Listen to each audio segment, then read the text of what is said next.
Hi! Hello అండి. నేను మీ సునంద. ఇక్కడ మీరు చూస్తున్నారు గదా! ఇవి సోయా బీన్స్. సోయా బీన్స్ మొలకల ద్రావణం ఎంతగా పనిచేస్తదంటే అంత బాగా పనిచేస్తదండి. అన్ని మొక్కలకు స్ప్రే చేసినప్పుడు ఇందులో మనం స్ప్రౌటింగ్ చేసి మొలకల చేసి దాన్ని గ్రైండ్ చేసి ఫర్మెంట్ చేస్తాము. ఇది స్ప్రే చేసినప్పుడు మనకెంత బాగా పూత, కాత, తర్వాత గ్రోత్, కొత్త చిగుర్లు, కొత్త వేర్లు చాలా బాగొస్తాయి. ఇందులో ఏమేమి ఉంటాయంటే సోయా బీన్స్‌లో ఒమేగా 3 ఫ్యాటీ యాసిడ్స్ ఉంటాయి. ఫిష్‌లో ఏ విధంగా అయితే ఉంటాయో అటువంటి ఫ్యాటీ యాసిడ్స్ ఇందులో ఉంటాయి. అదేవిధంగా high protein rich.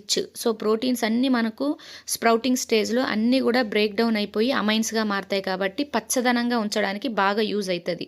Nitrogen content బాగా అందిస్తది. ఫ్రూట్ సెట్టింగ్ బాగా అయితది. ఎందుకు అంటే ఇందులో జింక్, మెగ్నీషియము, ఐరన్ చాలా అంటే చాలా హై పర్సెంటేజ్‌లో ఉంటది. మెయిన్‌గా జింక్, ఐరన్ అదేవిధంగా ఈ సోయా బీన్స్‌లో మనకు విటమిన్స్ గూడా ఏ, సి, ఈ, కే అనేటివి గూడా ఉంటాయండి.